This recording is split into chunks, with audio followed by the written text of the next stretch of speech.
Good evening to everyone. My name is Giuseppe Fontana. I am the head of the economic division at the Leeds University Business School. It is a great honor and pleasure to introduce our speaker today, Professor James Galbraith. I should say that as we were really arranging today's talk, I got an email just 10 minutes ago saying actually Professor James K. Galbraith has been just awarded the 2014 Leontief Prize for advancing the frontier of economic thought. So congratulations, Professor Galbraith.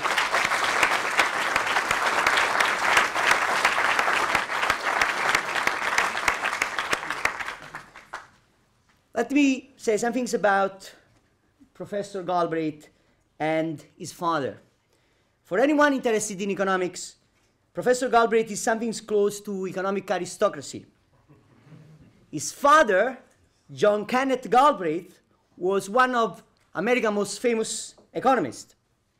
In a long and distinguished career, John Kenneth Galbraith held numerous roles, including a spell serving as advisor to the US President John F. Kennedy. Jamie is a highly celebrated economist in his own right. He holds a degree in economics from Harvard, a BA magna cum laude in 1974, and a PhD from Yale in 1981.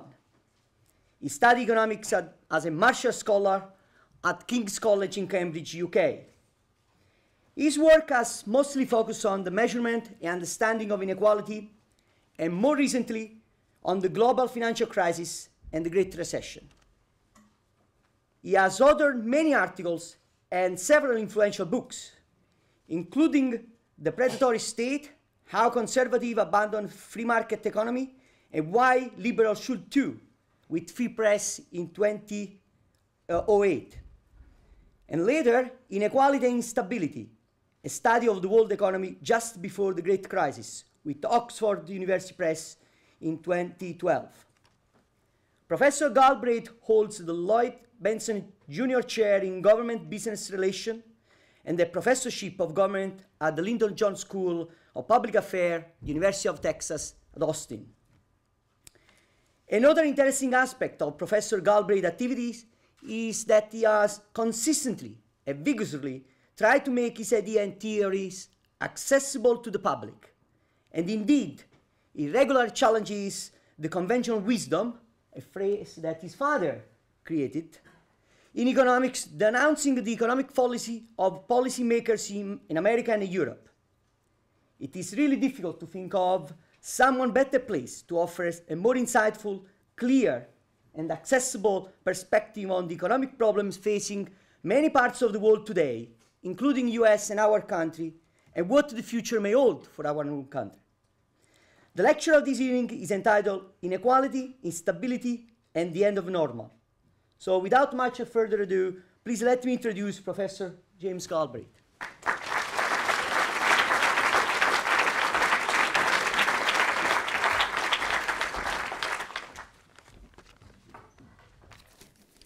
Giuseppe, thank you very much indeed. And it is, of course, a great pleasure to be here. And needless to say, the announcement of the award of the Leontief Prize has put me in exceptionally good spirits. It's an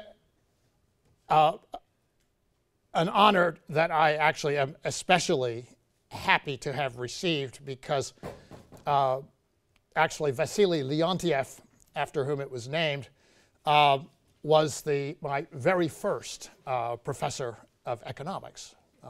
Very first class I took in the field was his on the structure of the economy of the United States.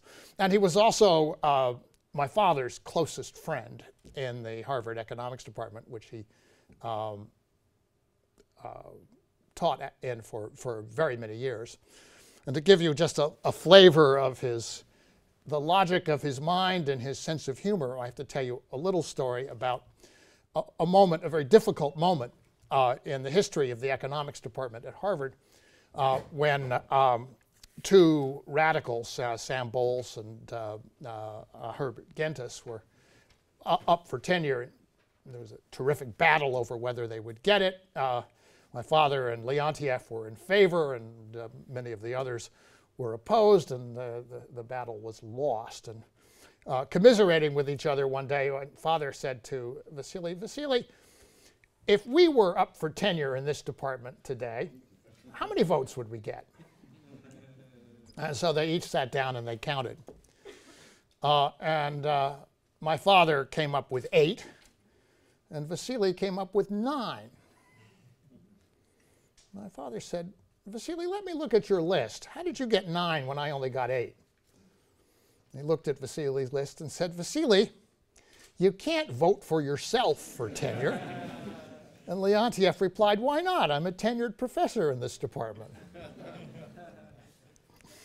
In any event, we are here at a rather trying moment, I think, in modern economic history, and in perhaps also a moment that at least should be trying in the history of economic thought. The great financial crisis came to a head almost 5 years ago. It actually was clearly developing just about 6 years ago. And it is a moment when it may be useful to think about these events in their larger historical perspective. We've had time since these events for there to have developed a distinct aftermath, and that too deserves a word of analysis. 5 years is a very long time. It's longer than the United States, for example, was involved in World War II. It's longer than the Great Depression in the United States between the market crash of October of 1929 and the inauguration of Franklin Roosevelt in March of 1933. And yet, notwithstanding the gravity of these events, we haven't really, I think, come to grips with them. There is, underlying this, a long-standing, what one might call, standard view.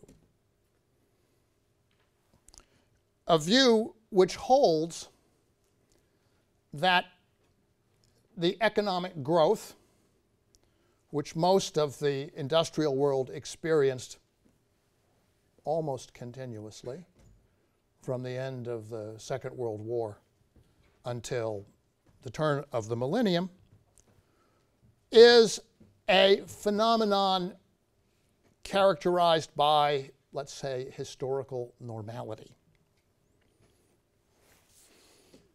That being so, we have an ingrained habit of thought of considering the crisis as an interruption, as a transient set of events which will pass with time, as temporary.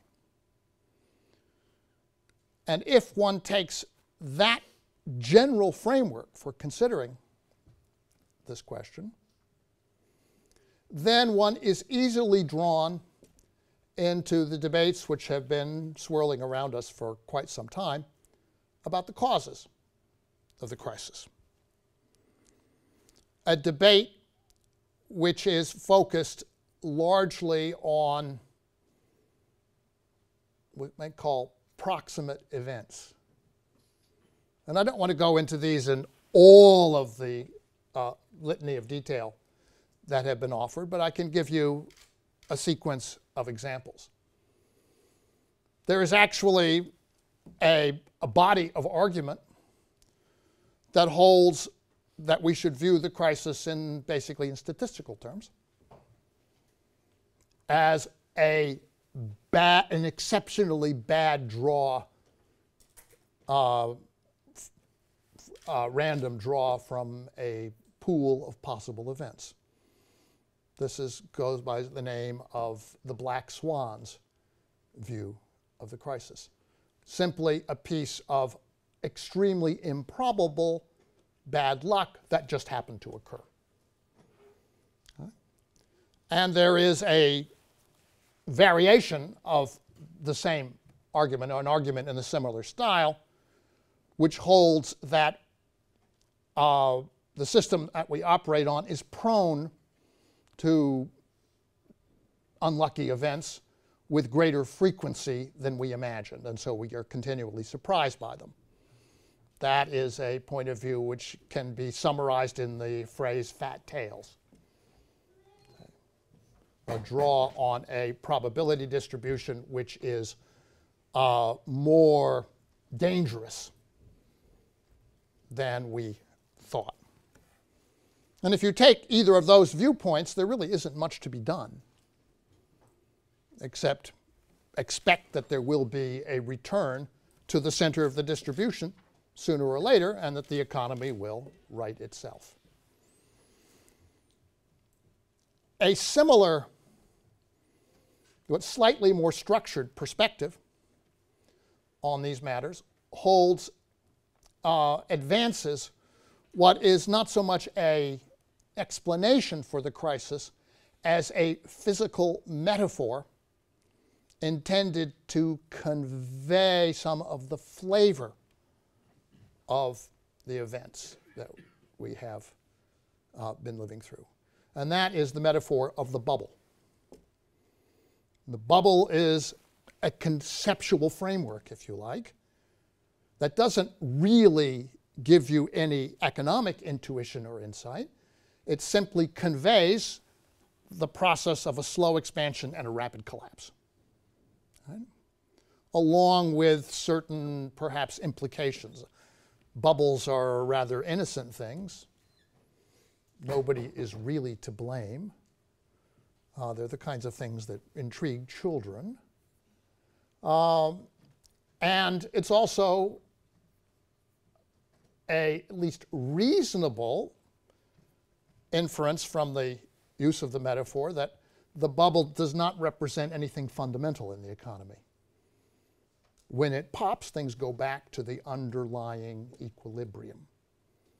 Right? And to the extent that that metaphor controls thinking, one might be tempted to say, well, not much you can do. You can't even really know when you're in a bubble. After it bursts, you'll recognize it, and then you clean up the mess. That was something that in the United States before the crash was known as the Greenspan doctrine. And then there are rather more critical perspectives which do hold that something avoidable went wrong. Right? And there are conservative versions of that point of view and, as we say, progressive or liberal versions of that point of view. One conservative version, aired extensively in the United States, holds that what went wrong was excessive government intervention in the housing markets. Right? That what had happened was that well-meaning liberals interfered with the pricing process in housing markets, encouraged people to take out loans and banks to grant them, which then fostered an unstable development in housing finance.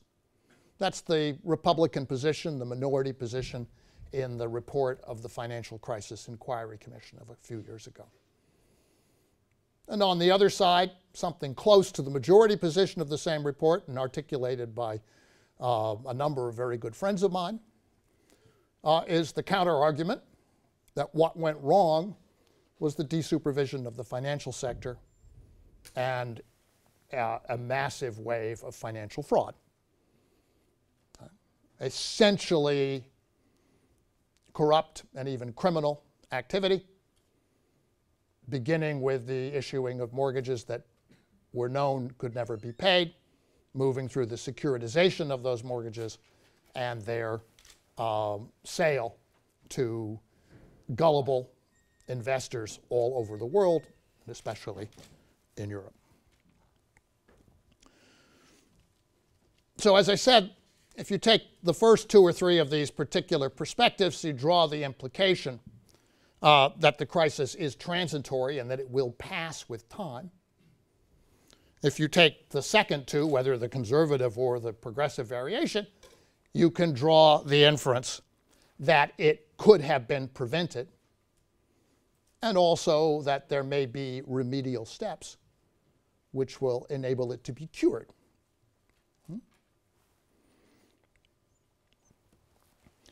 All of these perspectives, it seems to me, share the same underlying vision of the unfolding of economic events from the end of the Second World War until just before the crisis, as a vision of economic growth explained, or at least analyzed in part, with the theoretical framework that was developed largely in Cambridge, Massachusetts, actually, in the 1950s under the rubric of the theory of economic growth, a version of which was also modified to be offered up to the rest of the world as development theory. A theory which held that with population growth and the increase of capital equipment and concomitant technological change, that it was possible to experience indefinite economic expansion and possible for the poorer countries of the world to catch up with the rich. There was a reason why this particular theory was propagated when it was. It was a, in part, response to the post-war optimism that was associated in America, in particular with the victory in the Second World War, the overcoming of the Depression, and and especially the ongoing competition with the USSR, with the Soviet Union. It provided an ideological framework that could explain, and really for the first time, could put a mixed capitalism on a competitive framework with the Marxist, socialist, and communist utopia, in which a great many people in those years believed. Before the Second World War, I think it's fair to say no such vision existed. If you go back to the 19th century and read the work of Karl Marx, of course, he famously extols the industrial revolution led by the bourgeoisie, and which he studied intimately through with the help of his good friend in Manchester, Friedrich Engels. That accomplishment, however, was, in his view, although revolutionary and epochal, it was violent and transient. It was not something that he expected to endure. And it was a puzzle for the late 19th century as to why it was that living standards were in fact rising. Why it was that the Malthusian trap that had informed Malthus Ricardo and certainly influenced Marx had not closed on the industrializing world. John Maynard Keynes, as a young man, addressed this question in The Economic Consequences of the Peace, 1919. And what he says about it is quite interesting. He attributes the slipping of the bounds of Malthusian pessimism to especially the opening up of new terrains for agriculture, tropical oils, North American wheat. which he saw, I think, clearly and correctly, had relieved the raw constraint of calories on the process of population growth and expansion. Schumpeter, a little later, developed a view of capitalism as an engine of rising living standards, but a very turbulent one, which he also did not expect to survive.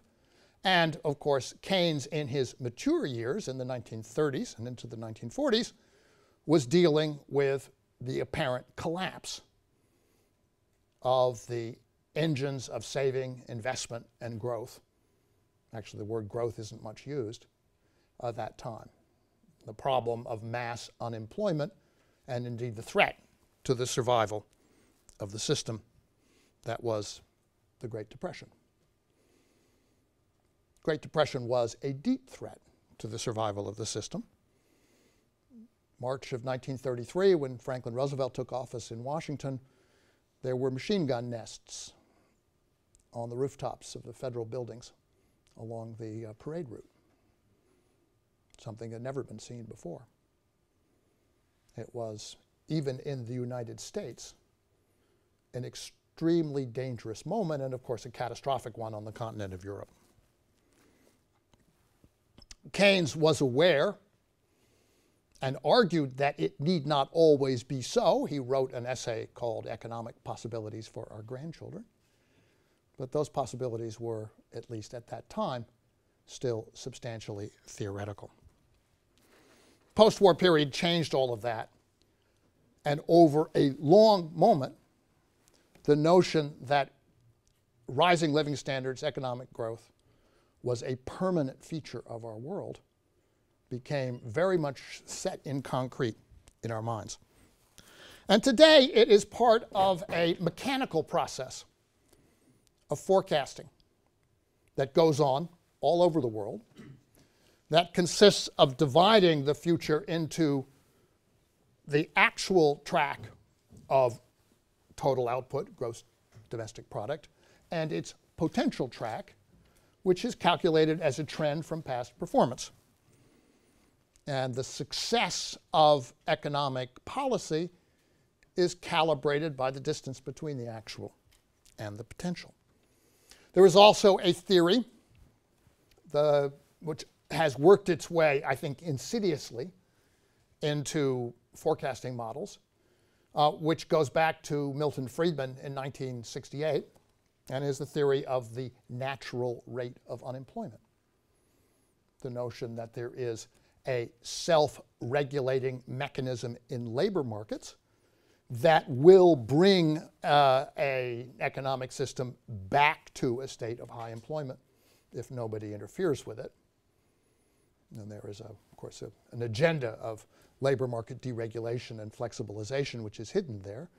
But even without that, in the United States, that notion that 5% is the normal and natural rate of unemployment is simply built into forecasting models over a 5-year time horizon.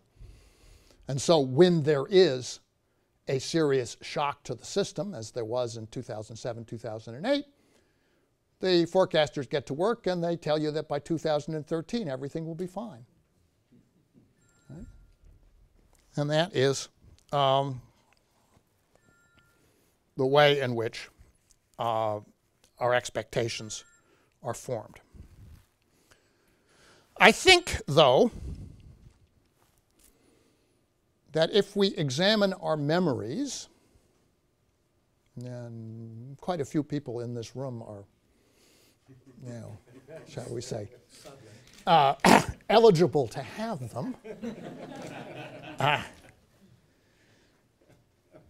the historical picture that I've just drawn probably won't support the complacent interpretation that I've described economic theory as giving to it. I came of age, and Gary Dembski came of age in economics, just at the moment when this particular vision came to its first major problem, the early 1970s. The first 25 years of the post-war period were years that basically supported the insights of the 1950s, insofar as the whole world economy grew and grew together, with many of the poorer countries of the world just emerging from colonialism growing at rates that were modestly higher than those of the rich. So there was actually convergence, and validating the optimistic vision. Now that's in the historical record. You can check it directly. But you can also measure the inequalities across the world in this time. And they are at worst stable, and at best modestly being reduced, which is what tells you that the poor are growing more rapidly than the rich. And economic historians and development theorists talked about this at the time, why the poor speed up and why the rich slow down. Books by that sort of title. That phase came to an end in the 1970s. It came to an end, and some of the institutions that underpinned it, including the Bretton Woods exchange rate system, were dismantled. And a very unstable decade ensued, in which, in the first instance, actually the poor countries grew substantially more rapidly while the rich went into recession. Right? This was the oil shocks and the commodity price booms and recycling of petrodollars, which meant that some places, including Latin America, were able to grow quite rapidly, even though they were being pinched by rising resource costs. Now, that was a short interlude, as it turns out, although it was one that caused us in our graduate school days a great deal of perplexity over things like the falling rate of productivity growth and stagflation, the combination of inflation and unemployment. And then, as I suspect, again, some of you in this room will remember, in the early 1980s, the empire struck back. Right? President Reagan, Prime Minister Thatcher, Chairman Paul Volcker of the Federal Reserve Board,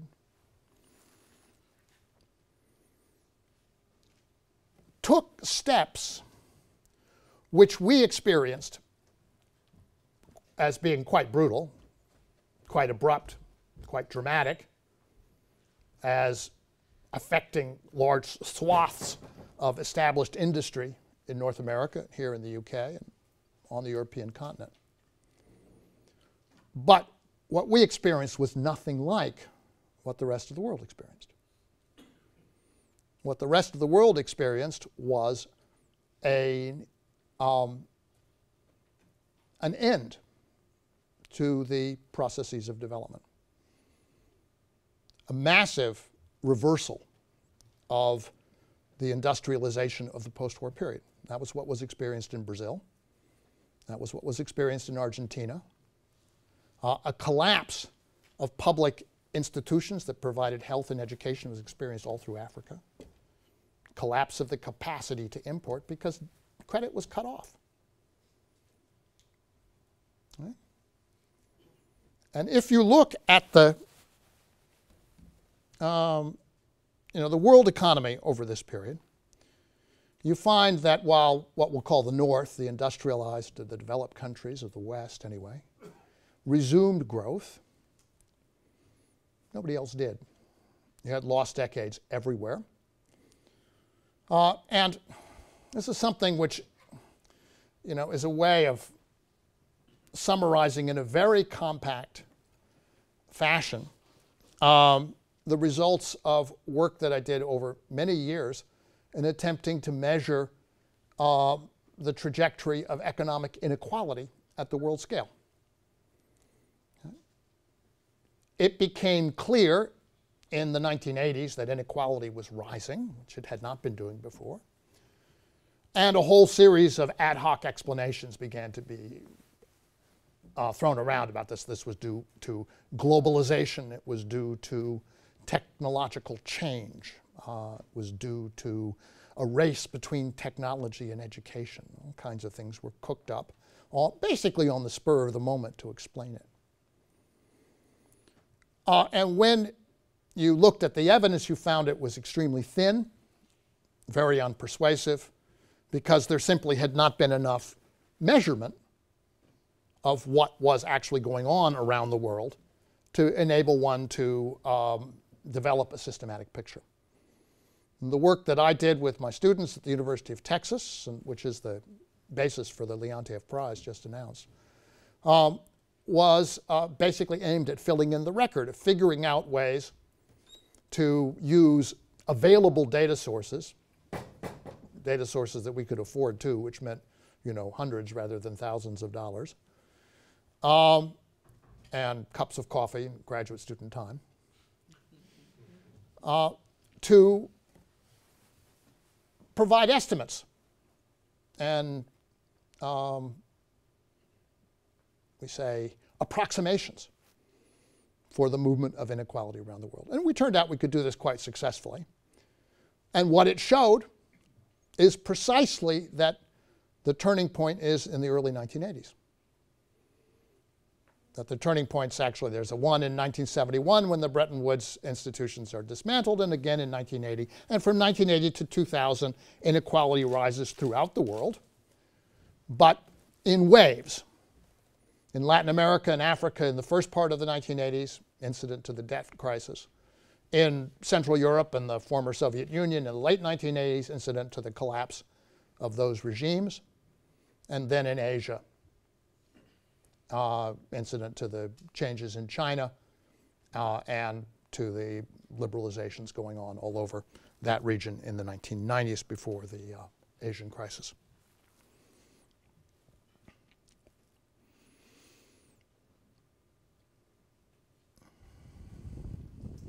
And the peak in the rise of inequality coincides exactly with the peak of the credit boom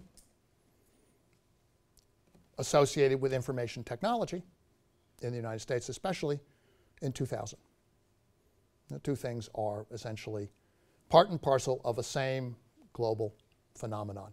A massive concentration of incomes in a core economy that came very substantially at the expense of poorer people all around the world. And then it crashed. And I think one can identify the turning point not as 2007, but as 2000.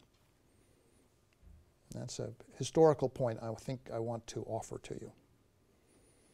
And what happened between 2000 and 2007 was we had one of the most unfortunate saps as in the history of the United States as our president. The brother of my high school classmate, Jeb Bush. And I have to tell you that my sympathy for George W. Bush's administration is under extremely good control. But having said that, you got to give the guy a little bit of credit for trying one damn thing after another. He came in after a long credit boom had ended, and what will appear, I think, to be the last business-driven credit boom that we're likely to see, for reasons I'll come to, at least in a long while. And the first thing he did was to throw a big tax cut at the problem. 2001, 2003. The second thing he did was to throw a medium-sized war at the problem, right, in 2003. And the medium-sized wars are just not what they used to be, you know. It's, My father was closely involved in the mobilization for World War II, controlled prices. They managed to double GDP in 4 years, 25% per year. George W. Bush for the Iraq War managed to get US GDP up by 1.25% for a couple of quarters. It's not, at least in macro terms, it's just not what it, as I say, what it used to be. And then recognizing that that was not going to get him elected, I don't say re-elected because, well, you know what happened. He told the Congress to pass any appropriations they wanted, Republican president, Republican Congress. And this was an exercise in the opposite of fiscal responsibility. But they did, and that did the trick, and scraped through 2004. Now, that wasn't going to get him through his second term, so what did he rely upon? He relied upon the ongoing, first deregulation under Clinton, and then desupervision of the financial sector, which had been pushed aggressively under his administration by the people he appointed to supervise the banking sector and the thrift industry. 2001, they removed the fraud inspectors from the FBI, never replaced them. In 2003, the head of the Office of Thrift Supervision showed up at a press conference with a chainsaw. This is not a subtle gesture. Right? This was to the business press. It was to convey the idea that underwriting standards were being relaxed with the chainsaw. Okay? And one can go through a litany of other ways in which they fostered and encouraged the most massive wave of unpayable mortgages in the history of the world, which are then, as I said before, securitized, given a laundering by Moody's and Standard & Poor's and Fitch, and then fenced to the investment community in the rest of the world. And I've often quoted Michael Lewis's luminous book, The Big Short, and a little passage in which one banker says to another, "Who is buying this stuff anyway?" And the answer comes back in one word, Dusseldorf.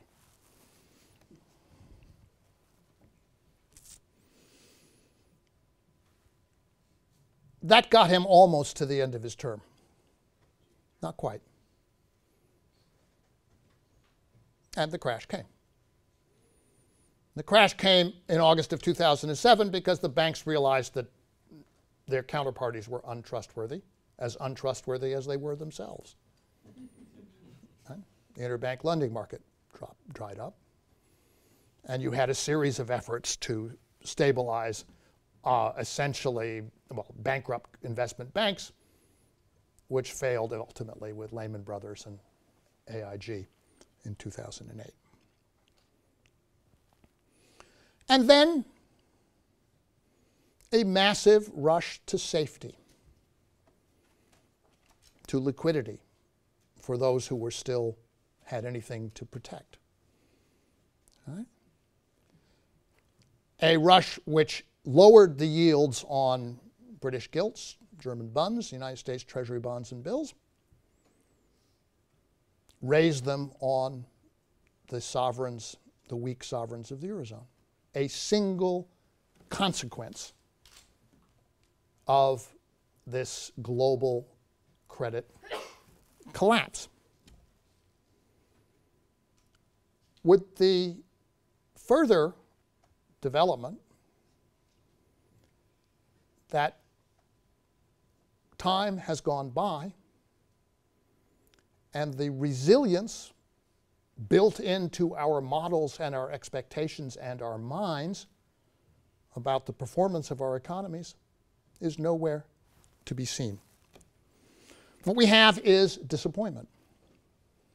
We have forecasts that fail, and when they fail, they are repeated with a new time horizon. 6 months from now, growth will resume. Right? You can read this in the European Commission's documents and also in the forecasts of the Congressional Budget Office with depressing regularity. And people must surely recognize that their audiences for these things are getting a bit skeptical by now. But you have to sympathize with them. They can't think of anything else to do. Throw up their hands and say, no, there won't be a recovery? It's a problem. I'm glad I'm not a forecaster, and I'm glad they didn't exist when Franklin Roosevelt took office in 1933. Oh, everything will be fine by 1935 if you just do nothing. Right? It becomes an absolute barrier to considering the case for a much larger action, and it becomes an excuse for those who say, well, we ought to look at the long run when the economy recovers and think about our fiscal position and cut back on pensions and health care now, with effect later, something which is happening in all of our countries. And in this kind of aftermath of stagnation at best, and continued decline at worst, we've settled into a rather, I think, sterile debate between two positions, neither of which I like, although one of which I like less than the other. You might call them the Austerians and the Stimulards. The Austerians argue that recovery will come when government gets out of the way. And the Stimulards, or another phrase I like, is the false Keynesians. So I don't think Keynes would have taken this position in these conditions. Argue that recovery will come when government gets into the act. And that's a nice, easy choice. You can simplify it down to the pages of The Economist. And as a dichotomy, it serves the purpose of providing, in a sense, the appearance of a real debate while obscuring the serious questions that we are not effectively facing. And what are those questions? What are the barriers to a return to the post-war growth track? I think there are basically four of them. First one is resource costs. Not the physical availability of, let's say, energy resources, which was the concern of the Club of Rome in early 1970s. But two things. The resource cost associated with extracting energy and other resources. Practically everything else, food in particular, depends on the real cost of energy. But tar sands and deep offshore drilling are much more expensive than sticking pipes into the sands of West Texas or Saudi Arabia. And the second thing is the financialization of those markets, which may, in some ways, in the short term, be a more serious matter. Because what happens is that if you get a source of demand,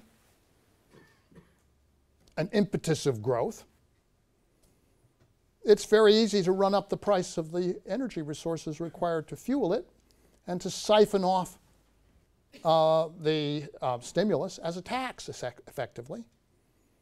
A Ricardian rent. This mechanism was known in the 19th century. And I think it's behind the fact that oil prices went up to $148 in the summer of 2008. Quickly collapsed. And the problem with that is, first of all, it does tax away effective stimulus. And secondly, it creates an enormous amount of uncertainty as far as investors are concerned, business investors.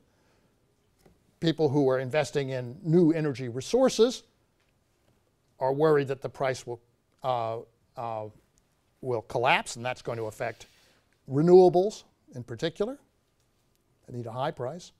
And people who are investing in energy-using activities are worried the price will get out of hand and run them into the ground before they can make a decent profit. The level of uncertainty in that respect seems to me to be a serious factor. Second thing I would mention, closely related actually, is the palpable failure or the failure of an enforceable military security in the world. Now, obvious, and I think the first Gulf War was intended to impress upon the world the capacity of the United States to establish to do whatever it wanted. And the second Iraq War and the Afghan War have impressed upon the world the complete futility of that effort to exercise power. Simply the reach of this particular technology has been demonstrated to be extremely limited. So there's another source of instability. And the third thing, which is very controversial these days, is the impact of all of the new digital technologies on labor. We were raised to believe that there were always going to be more jobs when a technology came in and disrupted things. And our experience backed up that belief. The mechanical technologies, which supplanted the horse, created an enormous trail of maintenance and repair and, of course, manufacture. And there was never a problem of technical unemployment in the post-war period associated with that, except for one small detail which tends to go overlooked in thinking about the effect of technology on labor, which is what exactly happened to the horses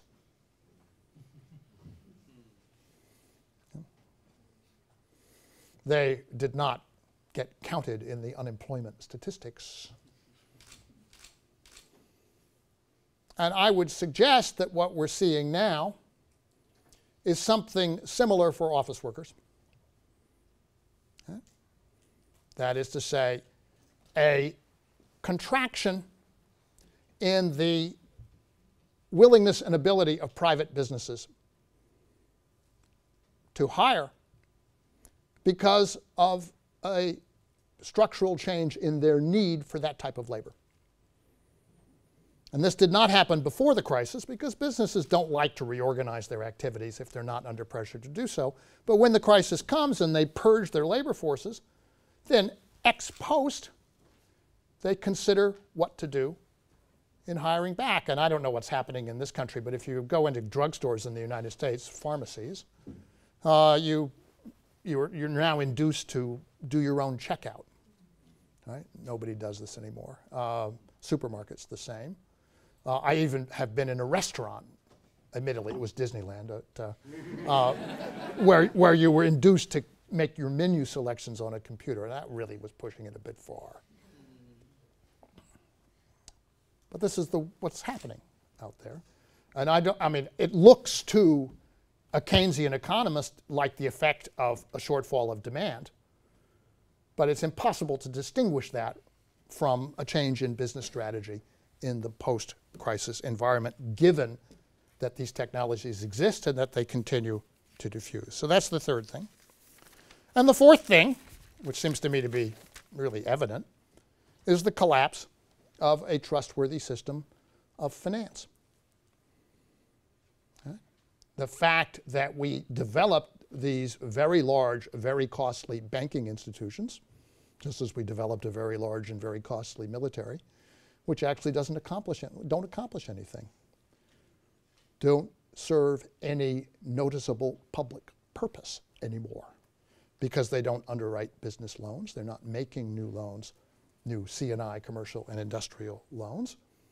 And because the business models that they did develop, particularly certain major American commercial banks, which involved the use of statistical criteria for judging loans to households, have fallen apart. have been proven to be vulnerable to manipulation.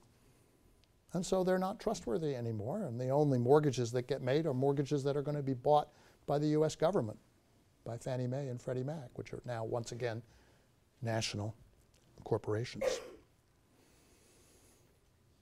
So, my view is those are issues which are going to have to be addressed before one can even begin to consider getting out in a significant way from the current mess. And I do not know how to address them, or in fact whether they can be addressed successfully. A first step, however, is identifying the questions that are in front of us. I want to say a few words in closing, this is taking a cue from my father, who taught me many years ago that when you're 2/3 of the way through, you should say finally, because this wakes up your audience, it gives them hope. I want to say a few words about the difference in conditions in the US and Europe, as I see them, and then about what I think to be the most pressing priorities. The US, curiously enough, for all of its reputation as being the free market end of the spectrum of so-called Anglo-Saxon liberalism, turns out, I think, to be revealed as the most self-stabilizing of the two continents because of the effective functioning of public institutions that were created by Roosevelt and by Lyndon Johnson, for the most part. That is to say, automatic fiscal stabilization, rapidly rising social insurance payments, Social Security, disability, food stamps, unemployment insurance, supplemented a little bit, but really the big thing was what was automatic, supplemented a little bit by the expansion program, by the so-called stimulus bill. And aided, no doubt, but I think a secondary role by the actions of the central bank, which were also what was called monetary policy à outrance in the old days. These programs that were created in the 1930s and the 1960s have turned out to be quite robust. And they have operated automatically and continue to function. They are under constant threat, and it may well be that cuts are coming, but they haven't happened yet. And the constant state of political gridlock in the United States works in favor of stability, which is not true in other places.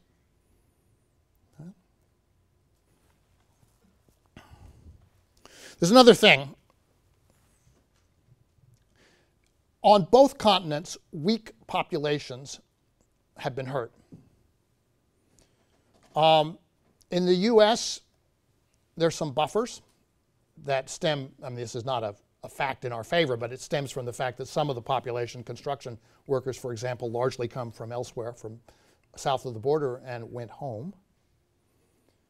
And there is also the fact that the debts whose failure underpinned the crisis in the US are substantially private debts.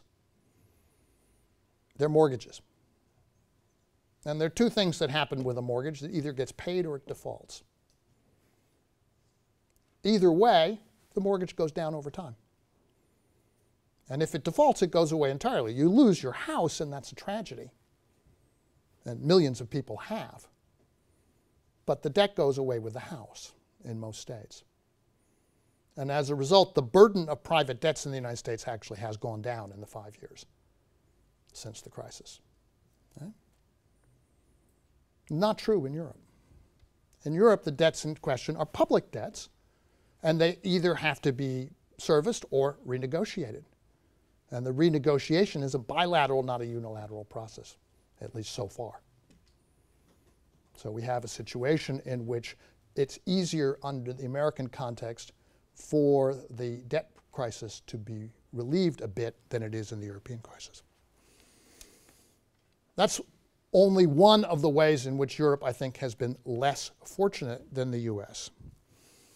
The basic problem, and this is true on the continent, is that weak institutions inspired by the generation of economists that inflicted their instruction on Professor Dembski and myself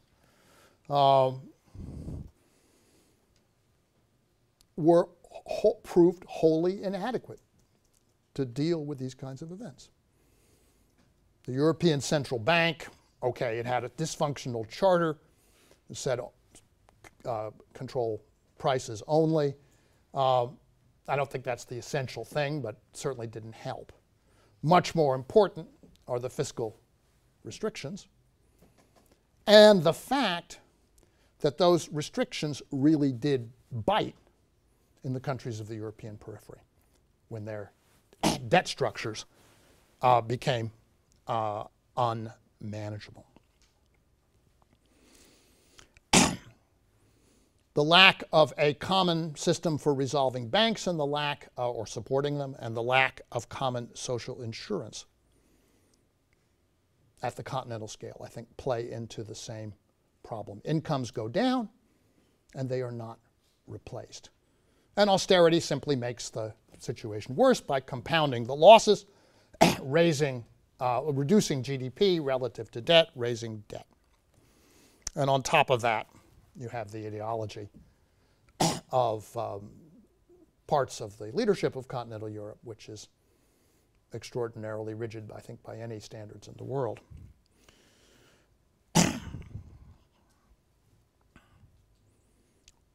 What's the way forward? Well, as I said before, I'm not sure I have a way forward. And I'm not sure that searching for a cure is the right approach. When the patient is in the emergency room,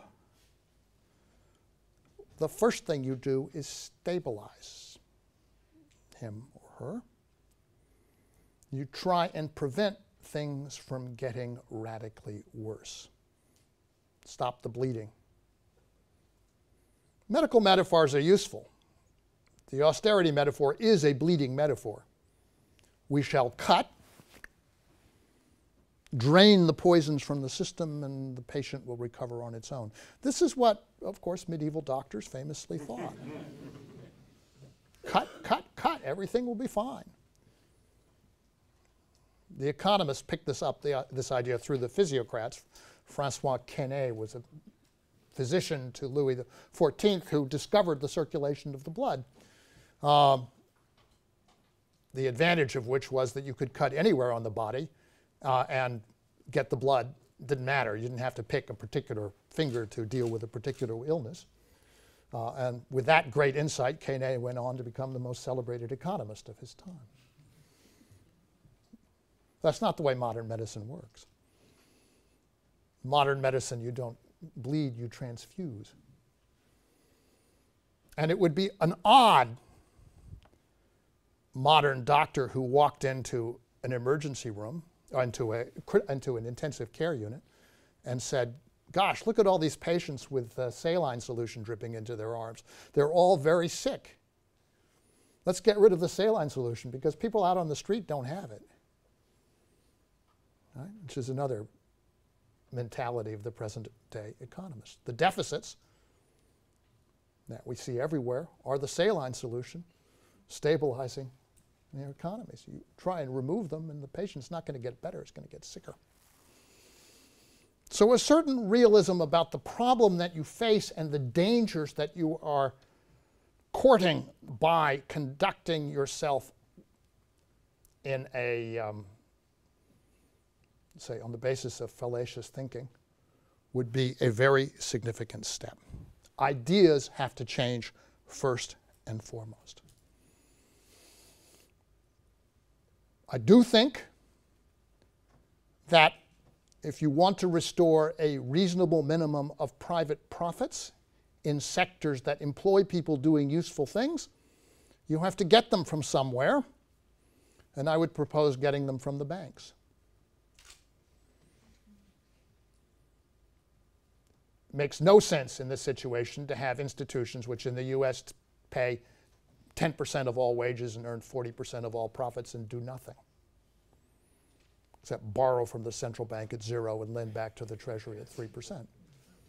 Okay? The instinct of the Republican chair of the Federal Deposit Insurance Corporation in 2009, Sheila Bair, which was to seize several of them and close them down, resolve them, was correct. And that should still be done because you can't support that level of resource drain if you don't have that many free resources. The conservation and management of energy obviously has to take a major priority, and not only for economic reasons, but obviously for climate reasons. And here we are faced with the rather mixed blessing and uncertain prospect of shale gas, which is a topic I could get into, but it would take a long time. And the truth is, nobody knows what its prospects are because the wells have not been in existence long enough for geologists to know their exact properties. Interesting situation. Let me just wrap up with the crucial questions. What do you do about all the people? I have a very simple view of this. One should have institutions that create employment to do things that need to be done. How difficult is this? If you have an aging population, you need people to care for them. Right? Somebody has to pay them, and by and large, they're not going to be able to pay for them themselves. That's just plain common sense in my view. The people are there, the elderly are there, the young people are there. As Keynes said many years ago, there is work to do, there are people to do it. Why not bring them together? He was campaigning against Mr. Baldwin and NASDAQ. Ah, no, Mr. Baldwin says, it would be most unwise. Abra could rise, cadabra would fall. Unemployment is the lot of man, and each generation should take their fair share of it. Okay? It's a preposterous view now as it was then. Plain common sense says figure out what you need done and create the mechanisms to start getting it done. But I would go just one further step. And I realize I've talked much longer than I was allotted, but it's a complex topic. And that is to think carefully about the people who are not in the workforce, who are a really major piece of the picture. The elderly, the young, the disabled, and so forth. We have a situation where we probably need far fewer people going forward than to perform basic infrastructure functions in the society, the basic business of keeping business and government going, than we needed 10 years ago, 20 years ago. That's the nature of the technologies. Well, fine. We just adjust our ideas and provide people with incomes so that they actually don't have to be desperately looking for work that isn't there. And they then will provide a large element of stabilization. And I think this is extremely important for Europe, for continental Europe, for the Eurozone, because it is a requirement of the Eurozone that no major country, preferably no minor country either, be allowed to fail.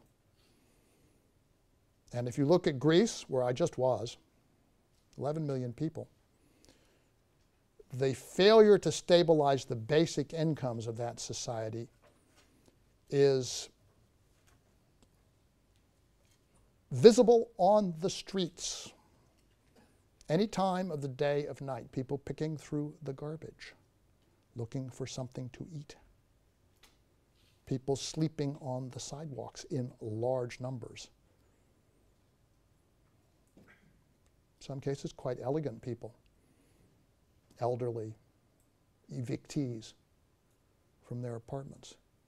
This simply has to be stopped, and there's only one way to stop it, and that is to take a common responsibility to support the incomes, and to do that reasonably quickly, because the ship otherwise is going down. Thank you very much.